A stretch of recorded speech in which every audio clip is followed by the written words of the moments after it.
Story time audio ബുക്സിലേക്ക് എല്ലാവർക്കും സ്വാഗതം. K Sudhakaran എഴുതിയ നോവൽ മഴമുകിൽ പക്ഷി. ആന്റണിയുടെ അമ്പരന്ന നോട്ടം കണ്ട് അയാളൊന്ന് പുഞ്ചിരിച്ചു. കൊലപാതകത്തിന് ജീവപര്യന്തം അനുഭവിച്ചിട്ട് ഇറങ്ങിയവനാ ഞാൻ എന്ന് വിചാരിച്ച് സാറ് പേടിക്കുകയൊന്നും വേണ്ട. ഞാൻ എൻ്റെ ഭാര്യയെ കൊന്നതിന് തക്കതായ കാരണമുണ്ട്. അതിനുശേഷം ഒരെറുമ്പിനെ പോലും നോവിച്ചിട്ടില്ല ഈ ശിവരാമൻ. ആന്റണിക്ക് അറിയേണ്ടത് അതൊന്നുമായിരുന്നില്ല. ആരെ കാണാൻ പോവുകയാണെന്നാ നിങ്ങൾ പറഞ്ഞത്? ക്രിസ്റ്റി. അവനും ജീവപര്യന്തമായിരുന്നു സാറേ. പക്ഷേ നല്ല നടപ്പ് കാരണം കുറച്ച് ഇളവ് കിട്ടി. അവൻ പാവമാ, ഞാനും പാവമായിരുന്നു. പാവങ്ങളാ സാറേ വഞ്ചിക്കപ്പെടുന്നേ. ഒരു ദിവസം ഓർക്കാപ്പുറത്ത് ഞാൻ വീട്ടിൽ ചെന്നപ്പോൾ കിടപ്പുമുറിയിൽ ഒരുത്തനുണ്ട്. അവനെ ഞാൻ തൊട്ടില്ല. ഒറ്റ വെട്ടിന് അവളെ നിലത്തിട്ടു. നിസ്സാരമട്ടിലാണ് ശിവരാമൻ പറഞ്ഞത്. കൂട്ടുകാരൻ ക്രിസ്റ്റി എന്നാ കുറ്റമാ ചെയ്തേ? ആന്റണി ചോദിച്ചു. ബലാത്സംഗം, അത് കഴിഞ്ഞ് കൊലപാതകം. മൂന്നാറിലെ ഇളം തണുപ്പിലും ആന്റണിയുടെ നെറ്റിയിൽ വിയർപ്പ് പൊടിഞ്ഞു. മലമടക്കുകളിലൂടെ വളഞ്ഞു പൊളഞ്ഞ് മുകളിലേക്ക് പോകുന്ന ടാർ റോഡ്. ശിവരാമൻ പുറത്തേക്കൊന്ന് നോക്കി. നല്ല ഭംഗിയുള്ള കാഴ്ച. താഴ്വരയിൽ മരങ്ങൾ വളർന്നു നിൽക്കുന്നു. പെണ്ണിന് 16 വയസ്സായിരുന്നു പ്രായം. അവന് 18. 3 മാസം മുമ്പായിരുന്നു സംഭവം നടന്നതെങ്കിൽ അവന് ജീവപര്യന്തം കിട്ടില്ലായിരുന്നു. ജുവനൈൽ ജസ്റ്റിസ് ആക്ട് സഹായത്തിന് വന്നേനെ. 18 തികയാത്ത കുറ്റവാളികൾ ജുവനൈൽ ഡെലിക്വൻസ് ആണ്.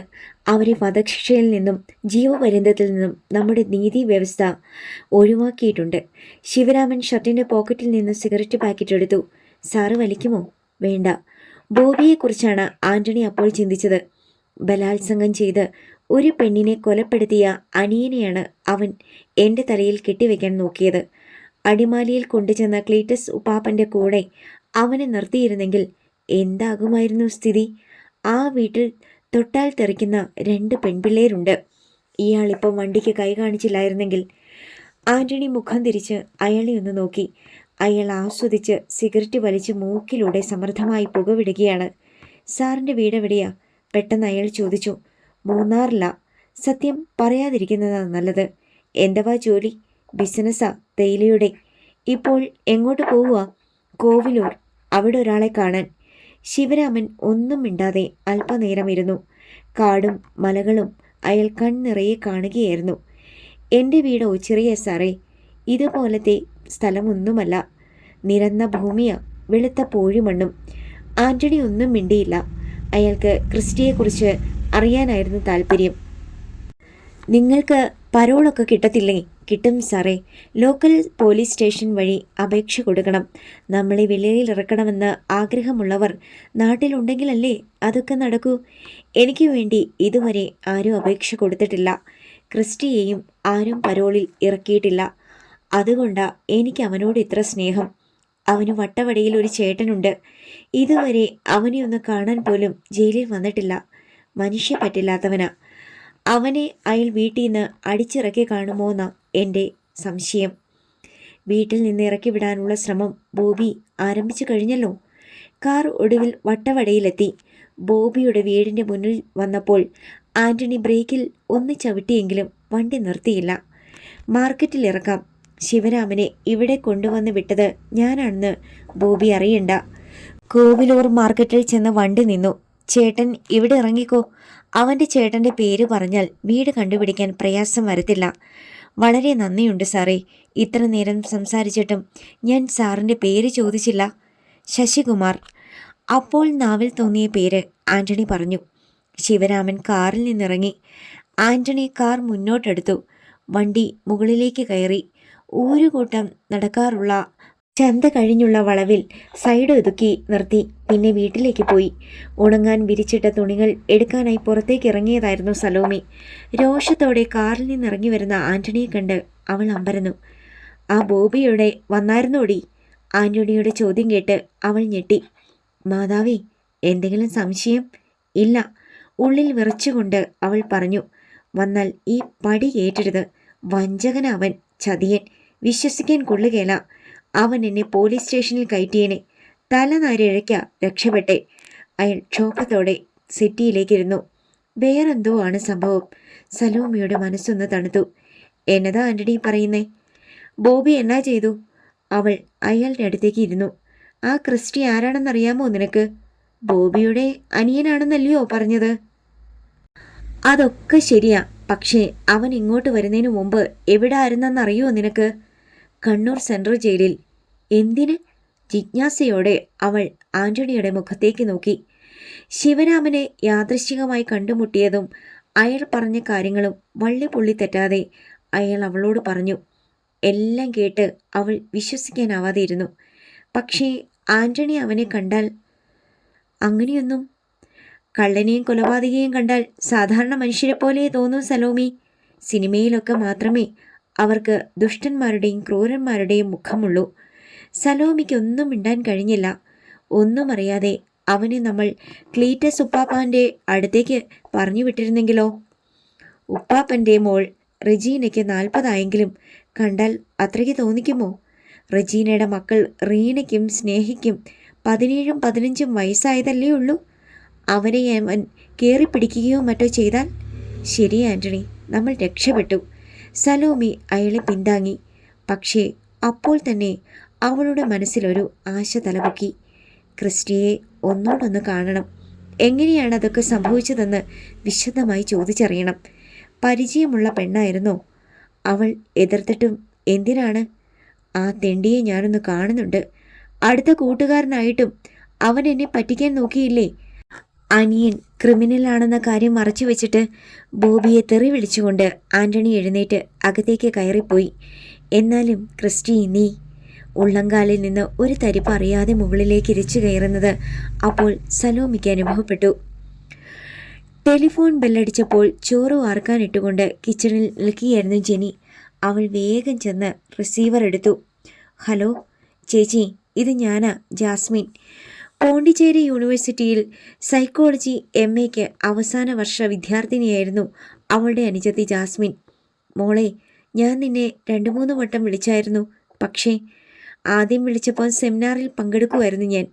പിന്നെ ക്ലാസ് റൂമിലായിരുന്നു. വിവരമൊക്കെ മമ്മി വിളിച്ചു പറഞ്ഞു. എന്നാലും ബോബിച്ചായന് ഇങ്ങനെയൊരു അനിയനുണ്ടെന്ന് ജാസ്മിൻ അത്ഭുതപ്പെട്ടു. ഓരോ നിമിഷവും ഞാനിവിടെ പേടിച്ച് വിറച്ചാ മോളെ ജീവിക്കുന്നത്. അവൻ വരുന്നതിന് മുമ്പ് തന്നെ ആലപ്പുഴയ്ക്ക് പോകാൻ ഞങ്ങൾ പ്ലാൻ ചെയ്തതാ. പക്ഷേ ഒക്കെ മമ്മി പറഞ്ഞു. ആൾ വീട്ടിലുണ്ടോ ഇപ്പോൾ? അവൾ ശബ്ദം താഴ്ത്തി ചോദിച്ചു. ഇല്ല, തോട്ടം കാണണമെന്ന് പറഞ്ഞ് കുറച്ചു മുമ്പേ ജോലിക്കാരൻ പയ്യൻ്റെ കൂടെ പോയി. ബോബിച്ചായനാണെങ്കിൽ വീട്ടിലിരിക്കാൻ സമയമേ ഇല്ല. ഞാൻ തനിച്ച്. ജെനി ഭയം മറച്ചു വെച്ചില്ല. ചേച്ചിയോട് അയാളുടെ പെരുമാറ്റമൊക്കെ എങ്ങനെയാ? ജാസ്മിൻ തിരക്കി. അടുക്കണമെന്ന ഉള്ളിൽ ആഗ്രഹം കാണും. ഞാൻ അകറ്റി നിർത്തിയേക്കുക. ബോബിച്ചായൻ്റെ ഒരു കൂട്ടുകാരൻ വഴി അവൻ അടിമാലിയിൽ ഒരു ജോലി ശരിയാക്കിയിട്ടുണ്ട്. നാളെ മിക്കവാറും പോകും. അതിൻ്റെ ബലത്തിലാ ഞാൻ സമാധാനമായിട്ടിരിക്കുന്നേ. ചേച്ചി കരുതലോടെ നിന്നാ മതി. കയ്യെത്തം ദൂരത്ത് ഒരായുധം ഉണ്ടാവണം.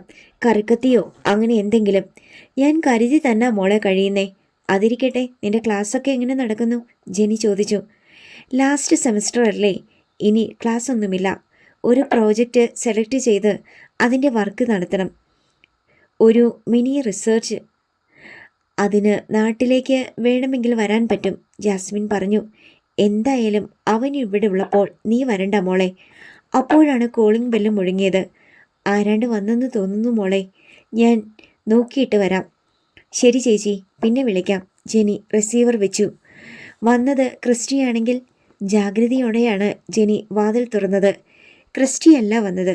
കറുത്ത പാൻസും മഞ്ഞ ചെക്ക് ഷർട്ടും ചുമലിൽ തൂക്കിയ എയർ ബാഗുമായി ഒരു മധ്യവയസ്കൻ. അവൾ അയാളെ മുമ്പ് കണ്ടിട്ടുണ്ടായിരുന്നില്ല. ബോബി സാറിൻ്റെ വീട്? അതെ, ബോബി സാറിന് ഇവിടെ ഇല്ലല്ലോ, അവൾ പറഞ്ഞു. എവിടെ പോയതാ? ഒരു കൂട്ടുകാരനെ കാണാൻ പോയേക്കുക. ആരാ മനസ്സിലായില്ലല്ലോ. ജയിൽ വിമോചിതനാണെന്ന് പറയാൻ ശിവരാമന് തോന്നിയില്ല. അത് കേൾക്കുമ്പോൾ എല്ലാവരുടെയും മുഖത്ത് പരിഹാസമോ പുച്ഛമോ അല്ലെങ്കിൽ ഭയമോ ആയിരിക്കും തെളിയുന്നത്. ഞാൻ ഒരു പരിചയക്കാരനാ, കുറേ ദൂരേന്ന് വരുക, അയാൾ പറഞ്ഞു. നാട്ടിൽ നിന്നാണോ? അവൾക്ക് സംശയമായി. അതെ, ഇരിക്കെ. ബോബിച്ചായൻ ലേറ്റാകത്തില്ല. സിറ്റൗട്ടിൽ ഉണ്ടായിരുന്ന കസേരകളിലൊന്നിൽ ശിവരാമൻ ഇരുന്നു. ക്രിസ്റ്റി വീട്ടിലുള്ള ലക്ഷണമില്ല. ഉണ്ടായിരുന്നെങ്കിൽ സംസാരം കേട്ട് ഇറങ്ങി വന്നേനെ. കുടിക്കാൻ എന്താ വേണ്ടത്? ജെനി ചോദിച്ചു. കുറച്ച് ചൂടുവെള്ളം കിട്ടിയാൽ കൊള്ളാമായിരുന്നു. അവൾ അടുക്കളയിൽ ചെന്ന് കാപ്പി ഉണ്ടാക്കി. തണുപ്പുള്ള നാട്ടിലേക്ക് വരുന്നവർക്കെല്ലാം ചൂടുവെള്ളമാണ് കുടിക്കാൻ വേണ്ടത്. മമ്മിയും ഡാഡിയും വരുമ്പോൾ ഫ്ലാസ്കിൽ എപ്പോഴും ചൂട് കാപ്പി തയ്യാറാക്കി വെച്ചിരിക്കും. ആവി പറക്കുന്ന ഒരു ഗ്ലാസ് കാപ്പി കൊണ്ടുചെന്ന് അവൾ ശിവരാമന് കൊടുത്തു. അയാൾ അത് വാങ്ങി ഒരു കവിൾ കുടിച്ചു. ക്രിസ്റ്റി വന്നിട്ട് എങ്ങോട്ട് പോയി? അയാൾ ചോദിച്ചു. പരിചയമുണ്ടോ ക്രിസ്റ്റിയെ? അവൾക്ക് അത്ഭുതമായി. പിന്നില്ലേ, അറിയാം. അവൻ വന്ന കാര്യം എങ്ങനെ അറിഞ്ഞു? ശിക്ഷയുടെ കാലാവധി തീരുന്ന തീയതിയൊക്കെ എനിക്കറിയാമായിരുന്നു. നാട്ടിലാരുമില്ലല്ലോ ഇപ്പോൾ. അവൻ പിന്നെ ഇങ്ങോട്ടല്ലേ വരൂ? അവൻ തോട്ടത്തിൽ പോയേക്കുക. എപ്പോ വരുമെന്ന് അറിയില്ല. അപ്പോഴാണ് അവളുടെ തലയിൽ ഒരു കാര്യം മിന്നിയത്. ക്രിസ്റ്റി ജയിലിൽ പോകാനുണ്ടായ സംഭവം നടന്നത് എവിടെ വെച്ചാണെന്നോ ഏതായിരുന്നു ആ പെണ്ണെന്നോ ഇതുവരെ അറിയാൻ കഴിഞ്ഞിട്ടില്ല. ഒരു പക്ഷേ ഈ മനുഷ്യന് അറിയാമെങ്കിൽ. ബോബി ചായനോട് ചോദിച്ചിട്ടും അവൻ്റെ കാര്യം വിശദമായൊന്നും പറഞ്ഞില്ല. സ്വന്തം അനിയൻ്റെ കാര്യമായതുകൊണ്ടായിരിക്കും. അവൾ ചോദിച്ചു. നാട്ടിൽ വെച്ചല്ല, നെല്ലിയാമ്പതി എന്ന സ്ഥലത്ത് വെച്ചായിരുന്നു. +2 പരീക്ഷ കഴിഞ്ഞ് അവിടെയുള്ള മമ്മിയുടെ വീട്ടിൽ വിരുന്നു പാർക്കാൻ പോയപ്പോഴാണ്. ബോബി ചായൻ്റെ അച്ചാച്ചന് നെല്ലിയാമ്പതിയിൽ ഒരു പെങ്ങളുണ്ടെന്ന് കേട്ടിട്ടുണ്ട്. അവിടുന്ന് ആരും ഇങ്ങോട്ട് വരാറില്ല. ഇവിടുന്ന് അങ്ങോട്ടും പോയിട്ടില്ല. അതിൻ്റെ കാരണം ഇപ്പോഴാണ് ജനിക്ക് മനസ്സിലായത്. അവൻ്റെ അങ്കിളിന് അവിടെ കാർഷിക കോളേജിലായിരുന്നു ജോലി. തോട്ടത്തിലെ ക്യാഷ്വൽ ലേബറുടെ മോളായിരുന്നു പെണ്ണ്. ഓറഞ്ച് തോട്ടത്തിൽ വെച്ചായിരുന്നു സംഭവം. അടുത്തെങ്ങും ആരും ഉണ്ടായിരുന്നില്ല. മിണ്ടാനാവാതെ ജെനി നിന്നു. ദൃക്സാക്ഷികൾ ഇല്ലായിരുന്നതുകൊണ്ട് സംശയത്തിൻ്റെ ആനുകൂല്യത്തിൽ അവന് ശിക്ഷയിൽ നിന്ന് രക്ഷപ്പെടാമായിരുന്നു. എന്നിട്ടും അവൻ പോലീസിലും കോടതിയിലും കുറ്റം ഏറ്റുപറഞ്ഞു. കാരണം ചെയ്തു പോയ തെറ്റിനെക്കുറിച്ച് അവന് പശ്ചാത്താപമുണ്ടായി. കാപ്പി കുടിച്ചു കഴിഞ്ഞ് ശിവരാമൻ ഒഴിഞ്ഞ ഗ്ലാസ് തിരിച്ചു കൊടുത്തു. സെഷൻസ് കോടതി അവന് ജീവപര്യന്തം വിധിച്ച് കണ്ണൂർ സെൻട്രൽ ജയിലിലേക്ക് വിട്ടപ്പോൾ ഞാൻ അവിടെയുണ്ട്. ജെനി ഒന്ന് ഞെട്ടി. ഓർക്കാതെയാണ് ശിവരാമൻ അത് പറഞ്ഞത്. അബദ്ധം പറ്റിയെന്ന് അപ്പോഴാണ് അയാൾക്ക് മനസ്സിലായത്. എങ്കിലും അയാൾ തുടർന്നു. അന്നവൻ മീശ കുരുക്കാത്ത വെറും ഒരു പയ്യൻ. കാണാൻ വെളുത്തു തുടുത്ത് ഒരു സുന്ദരി പെണ്ണിനെ പോലെ. അവൻ വന്നപ്പോൾ തന്നെ കൊത്തിപ്പറിക്കാൻ കുറേ കഴുകന്മാർ വട്ടമിട്ടു. അവരിൽ നിന്ന് ഞാനാ അവനെ രക്ഷിച്ചത്. അതിൻ്റെ നന്ദിയും സ്നേഹവും ഇപ്പോഴും അവനുണ്ട്. ജെനി മെല്ലെ അകത്തേക്ക് കയറി വാതിലടിച്ച് ബോൾട്ടിട്ടു. അത് കണ്ട് ശിവരാമൻ പരിഹാസത്തോടെ ഒന്ന് ചിരിച്ചു. ബോബിയുടെ ശീതകാല പച്ചക്കറിത്തോട്ടം പണിക്കാരൻ ചെലവനോടൊപ്പം ക്രിസ്റ്റി ചുറ്റി നടന്നു കണ്ടു. അകലെ പർവ്വതങ്ങൾ കാവൽ നിൽക്കുന്നു. താഴ്വാരങ്ങളിലും ചുവട്ടിലുള്ള സമതല ഭൂമിയിലുമാണ് കൃഷി ചെയ്തിരിക്കുന്നത്.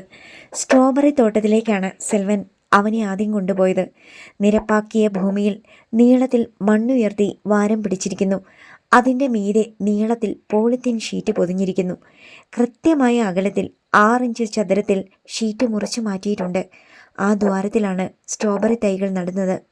ഒരു വാരത്തിൽ അത്തരം 25 or 30 ചെടികൾ. പച്ച ഇലകളുമായി നിലം പറ്റി വളർന്ന സ്ട്രോബെറി ചെടികൾ കായ്ച്ചു തുടങ്ങിയിരിക്കുന്നു. പച്ചയും ഇടയ്ക്ക് പഴുത്ത് ചുവന്നതുമായ കായകൾ. ചുവന്ന 4-5 പഴങ്ങൾ പറിച്ചെടുത്ത് സെൽവൻ അവന് നീട്ടി. ടേസ്റ്റ് പാരുങ്കോ? അവൻ അത് വായിലിട്ട് ചവച്ചു. പുളിയില്ല, നല്ല മധുരം. ഭൂമിയിൽ പോളിത്തീൻ കവർ വിരിച്ചുള്ള കൃഷിരീതി പുതിയതാണ്. അത് കാരണം കളകൾക്കോ മറ്റ് ചെടികൾക്കോ വളരാൻ അവസരം കിട്ടില്ല. ക്യാരറ്റും വെളുത്തുള്ളിയും ഉരുളക്കിഴങ്ങും കൃഷി ചെയ്യുന്ന പാടത്തേക്കാണ് ക്രിസ്റ്റിയെ സെൽവൻ പിന്നെ കൊണ്ടുപോയത്. നേർത്ത വെയിലുണ്ടായിരുന്നെങ്കിലും അന്തരീക്ഷത്തിന് സുഖകരമായ തണുപ്പായിരുന്നു. ബീൻസ് പൂത്ത് കായ പിടിച്ചു തുടങ്ങിയിരുന്നു. ഉരുളക്കിഴങ്ങ് വിളവെടുപ്പിന് പാകമായിട്ടില്ല. ക്യാരറ്റിൻ്റെ ഒരു മൂട് പിഴുതെടുത്ത് സെൽവൻ അവന് കൊടുത്തു.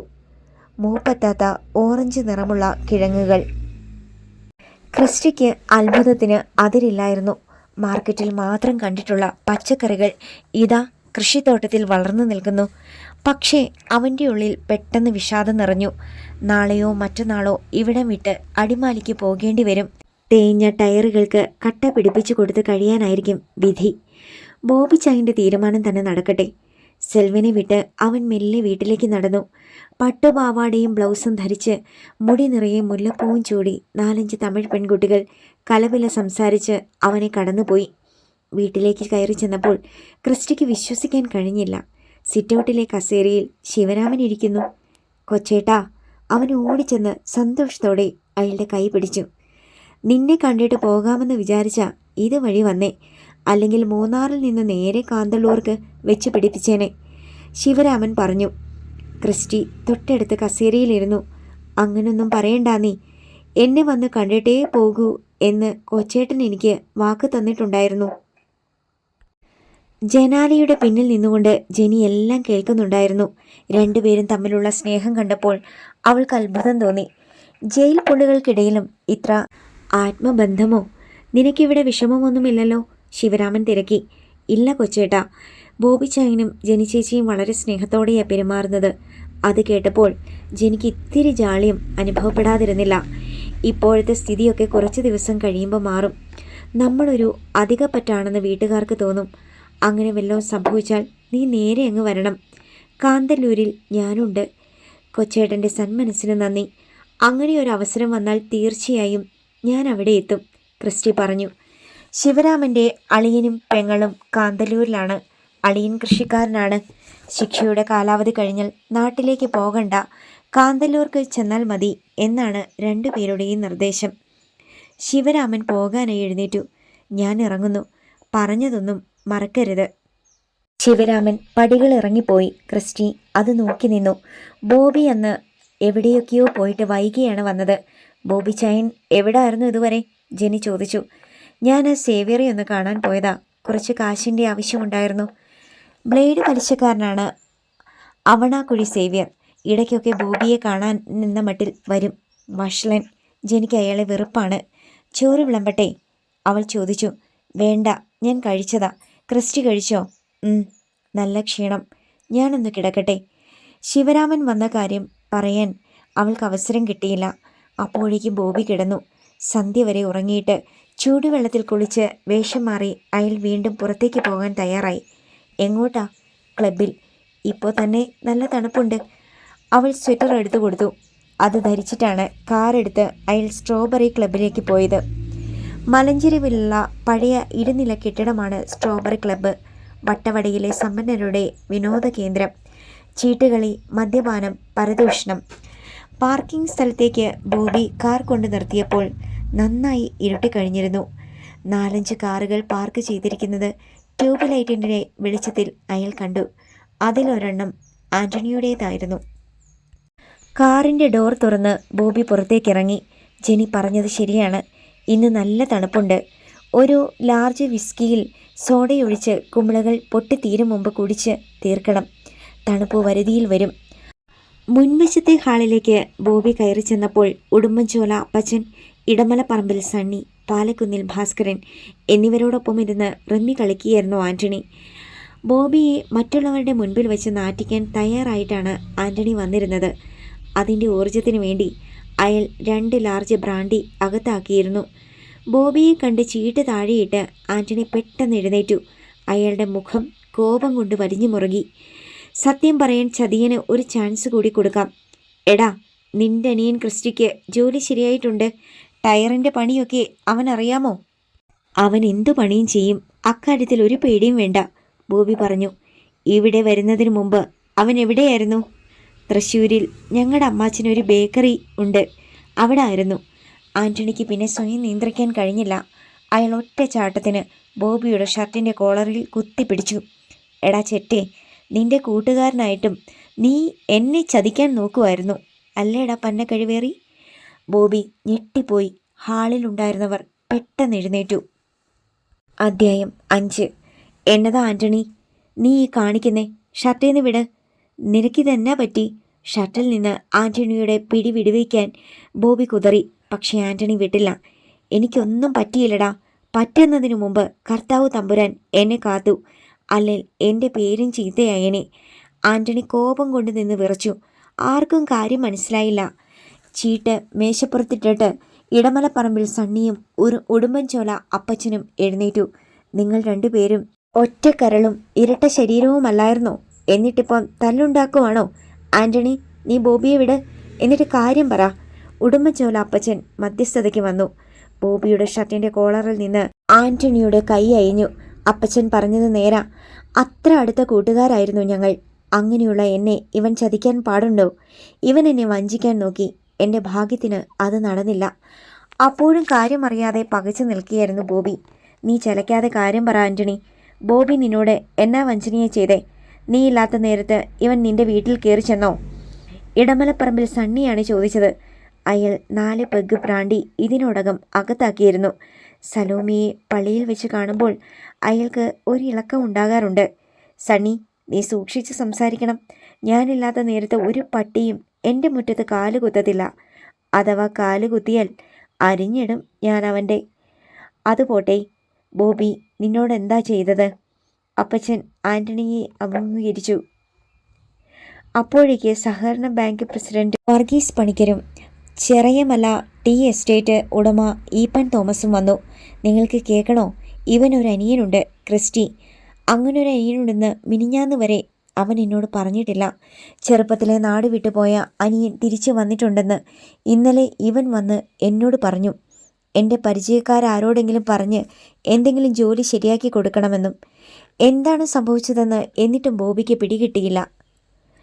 അടിമാലിയിൽ ക്ലീറ്റസ് ഉപ്പാപ്പൻ്റെ ടയർ റീട്രേഡിംഗ് കമ്പനിയിൽ ഞാൻ അവന് ജോലിയും ശരിയാക്കി.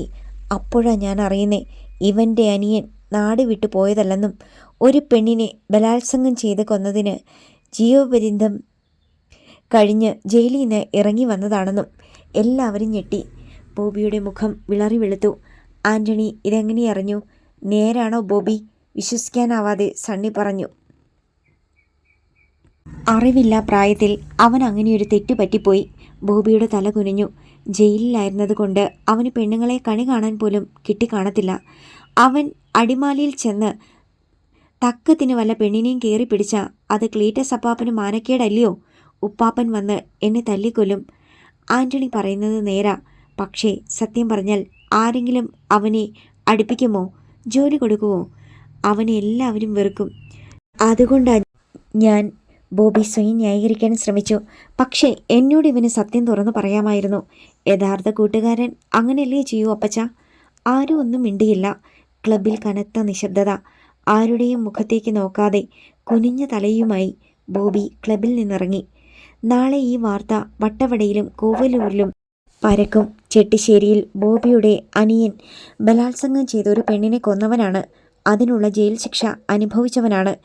എല്ലാവരും അവനെ വെറുപ്പോടെ നോക്കും. സ്ത്രീകൾ അവനെ ഭയക്കും. പുറത്തേക്കിറങ്ങാനാവാതെ അവൻ വീട്ടിൽ തന്നെ ഇരിക്കേണ്ടി വരും.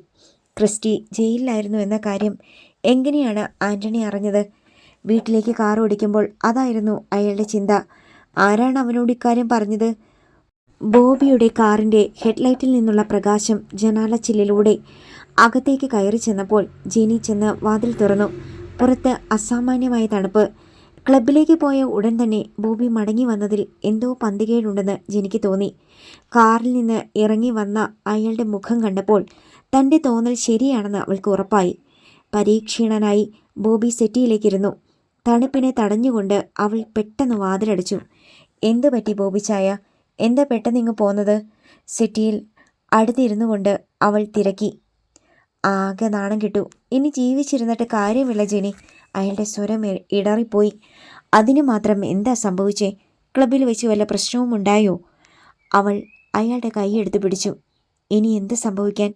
നാട്ടുകാർ മുഴുവൻ അറിഞ്ഞു കഴിഞ്ഞു ക്രിസ്റ്റിയുടെ കാര്യം. ആ ആൻ്റപ്പൻ എല്ലാവരുടെയും മുന്നിൽ വെച്ച് എന്തൊക്കെയാ വിളിച്ചു പറഞ്ഞതെന്നറിയുമോ? സ്ട്രോബെറി ക്ലബിൽ വെച്ച് ആൻ്റണി കയ്യേറ്റം ചെയ്യാൻ ശ്രമിച്ചത് മുതലുള്ള കാര്യങ്ങൾ ബോബി അവളെ പറഞ്ഞു ധരിപ്പിച്ചു. ജെനി സ്തബ്ധയായിരുന്നു. നമ്മൾ 3 പേർക്കും അല്ലാതെ വട്ടവടയിലോ കോവിലൂരിലോ ഒരു കുഞ്ഞു പോലും അറിയാത്ത കാര്യം ആൻ്റണി എങ്ങനെ അറിഞ്ഞു? പെട്ടെന്നാണ് ശിവരാമൻ്റെ കാര്യം അവൾക്ക് ഓർമ്മ വന്നത്. ഇച്ചായ, ഞാനൊരു കാര്യം പറയാൻ മറന്നു. ഇന്ന് അവനെ കാണാൻ ഒരാൾ വന്നിട്ടുണ്ടായിരുന്നു. ആര്? ശിവരാമൻ. അയാൾ വന്ന കാര്യം വിശദമായി അവൾ ബോബിയോട് പറഞ്ഞു. അയാൾ ആൻ്റണിയെ കണ്ടു കാണും. അതാ സംഭവിച്ചേ. ബോബിക്ക് സംഭവം പിടികിട്ടി. ഞാനിനി എങ്ങനെ പള്ളിയിൽ പോകൂ ഇച്ചായ? അല്ലെങ്കിൽ തന്നെ പല പെണ്ണുങ്ങൾക്കും എന്നെ കണ്ടുകൂടാ. ഇനിയിപ്പം അവർക്ക് പറഞ്ഞു രസിക്കാൻ നല്ലൊരു വിഷയവും കിട്ടി. ജെനി സങ്കടപ്പെട്ടു. നമുക്ക് നാളെ തന്നെ ആലപ്പുഴയ്ക്ക് പോകാം. മാനക്കേട് സഹിക്കാൻ വയ്യാഞ്ഞിട്ടാ പുല്ലാട്ടൂന്ന് എല്ലാം വിറ്റുപെറുക്കി ഇങ്ങോട്ട് വന്നത്. ഇവിടെയും രക്ഷയില്ലാതായി, ബോബി പറഞ്ഞു. എല്ലാം കേട്ടുകൊണ്ട് കോണിപ്പടിയിൽ ക്രിസ്റ്റി നിൽക്കുന്ന കാര്യം 2 പേരും അറിഞ്ഞില്ല. അവൻ മെല്ലെ താഴേക്ക് ഇറങ്ങി വന്നു. ഇച്ചായൻ എങ്ങോട്ടും പോകണ്ട. ഞാനിങ്ങോട്ട് വന്നത് തന്നെ തെറ്റ്. അതിപ്പോഴാണ് എനിക്ക് മനസ്സിലായത്. ഞാൻ കാന്തള്ളൂർക്ക് പോയിക്കൊള്ളാം. ആരെയും ശല്യപ്പെടുത്താൻ ഒരിക്കലും ഇങ്ങോട്ട് വരത്തുമില്ല. ബോബിയും ജെനിയും അവൻ്റെ മുഖത്തേക്ക് തുറച്ചു നോക്കി. കൂടുതലൊന്നും പറയാതെ ക്രിസ്റ്റി മുകളിലേക്ക് കയറിപ്പോയി.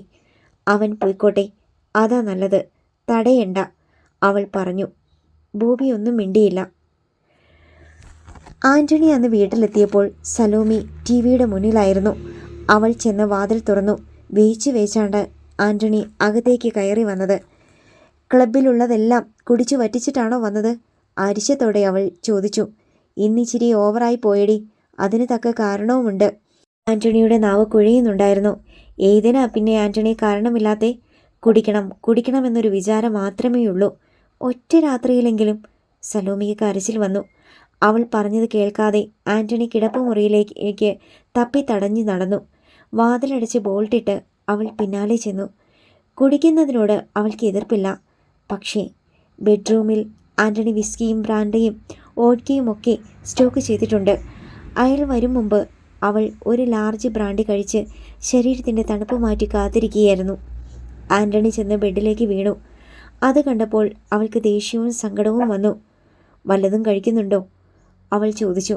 ഇല്ല, ഞാനതെല്ലാം ഉണ്ടാക്കി വെച്ചത്, പിന്നെ ആര് തിന്നും? നീ തിന്നിട്ട് ബാക്കിയുണ്ടെങ്കിലും എടുത്തു കളഞ്ഞേക്ക്, അടയുന്ന കണ്ണുകളോടെ ആൻ്റണി പറഞ്ഞു. ആൻ്റണി കിടക്കയിലേക്കിരുന്നു കൊണ്ട് അവൾ അയാളെ കുലുക്കി വിളിച്ചു. എന്താടി, ഞാൻ നിങ്ങളുടെ ആരാ? കെട്ടിയോള്? അയാൾക്ക് സംശയമില്ലായിരുന്നു. കെട്ടിയ പെണ്ണിനോട് ചില കടമകളും കർത്തവ്യങ്ങളുമൊക്കെ ഉണ്ട്. ആ കാര്യം ആൻ്റണിക്കറിയാമോ? അതേക്കുറിച്ച് നമുക്ക് നാളെ സംസാരിക്കാം. എനിക്കിപ്പോൾ ഉറക്കം വരുന്നു. അയാൾ തിരിഞ്ഞു കിടന്നു. അവൾ ബലം പ്രയോഗിച്ച് അയാളെ ഉടനെ തന്നെ മലർത്തിക്കിടത്തി. ഞാൻ ചോദിക്കുന്നതിന് മറുപടി പറഞ്ഞിട്ട് ഉറങ്ങിയാൽ മതി. അവൾക്ക് വാശിയായി. എൻ്റെ പൊന്നു സലോമി, ഞാൻ ഇന്ന് ഇത്തിരി കൂടുതൽ കുടിച്ചു. ബോബിയുമായിട്ട് എനിക്ക് തല്ലുണ്ടാക്കേണ്ടി വന്നു. അതിൻ്റെ വിഷമം കൊണ്ടാ, അയാൾ പറഞ്ഞു. സലോമി ഞെട്ടി. എന്തിനാ ബോബിയുമായി തല്ലുണ്ടാക്കിയേ? അനിയൻ ജയിൽ പുള്ളിയായിരുന്നു എന്ന കാര്യം എന്നോട് മറച്ചു വെച്ച് പെരുമാറിയില്ലേ? ക്ലബിൽ എല്ലാവരുടെയും മുന്നിൽ വെച്ച് അക്കാര്യം പറഞ്ഞ് ഞാൻ അവനെ നാണം കെടുത്തി. അവൻ ഒരക്ഷരം പോലും പറയാതെ ഇറങ്ങിപ്പോയി. അവൻ എൻ്റെ ആത്മസ്നേഹിതനല്ലായിരുന്നോ? അവനെ നഷ്ടപ്പെട്ട വിഷമം തീർക്കാൻ ഞാൻ പിന്നെയും കുടിച്ചടി. ബോബിയുമായി ആൻ്റണി തല്ലുണ്ടാക്കിയിരിക്കുന്നു. ബോബി ഇനി ഈ വീട്ടിലേക്ക് വരികയുമില്ല. സലോമിക്ക് അക്കാര്യം ഓർക്കാൻ പോലും കഴിഞ്ഞില്ല. ആൻ്റണി ചെയ്തത് ഒട്ടും ശരിയായില്ല. സലോമി അയാളെ കുറ്റപ്പെടുത്തി. എന്നെ ചതിക്കാൻ ശ്രമിച്ചവനെ ഞാൻ പിന്നെ സ്നേഹിക്കണോടി? വേണ്ട. പക്ഷേ എല്ലാവരുടെയും മുന്നിൽ വെച്ച് ബോബിയെ നാണം കെടുത്താൻ പാടില്ലായിരുന്നു. ഒറ്റയ്ക്ക് വിളിച്ചു നിർത്തി കാര്യം പറഞ്ഞാൽ മതിയായിരുന്നു. ബോബി അത്ര വലിയ തെറ്റൊന്നും ചെയ്തെന്ന് എനിക്ക് തോന്നുന്നില്ല. ആൻ്റണിക്ക് ഇതുപോലൊരു അനിയനുണ്ടായിരുന്നെങ്കിൽ ആൻ്റണിയും ഇതുപോലെയൊക്കെയല്ലേ ചെയ്തുള്ളായിരുന്നു. അയാൾ ഒന്നും മിണ്ടിയില്ല. ആൻ്റണി ഒന്ന് ഓർത്ത് നോക്കിക്കേ. എന്നോട് പറയാത്ത എത്രയെത്ര രഹസ്യങ്ങൾ ആൻ്റണിയുടെ മനസ്സിൽ കാണും. അതൊക്കെ എന്നോട് പറയാത്തത് കൊണ്ട് ആൻ്റണി എന്നെ വഞ്ചിക്കുകയാണെന്നൊന്നും ഞാൻ വിചാരിക്കുന്നില്ല. പറയാൻ പറ്റാത്ത രഹസ്യങ്ങൾ എല്ലാവർക്കും കാണും. അത് മനുഷ്യ സ്വഭാവമാണ്. ആൻ്റണി അത് മുഴുവൻ കേട്ടില്ല. അതിനു മുമ്പേ അയാൾ ഉറക്കത്തിലേക്ക് വഴുതി വീണു. ലൈറ്റ് അണച്ച് സലോമിയും കിടന്നു. ഏതോ കാട്ടുമരത്തിലിരുന്ന് ഒരു പക്ഷി അതിൻ്റെ ഇണയെ വിളിച്ച് കരയുന്നുണ്ടായിരുന്നു. ഉറക്കം വരാതെ സലോമി തിരിഞ്ഞും മറിഞ്ഞും കിടന്നു. അടുത്ത ഭാഗം നാളെ.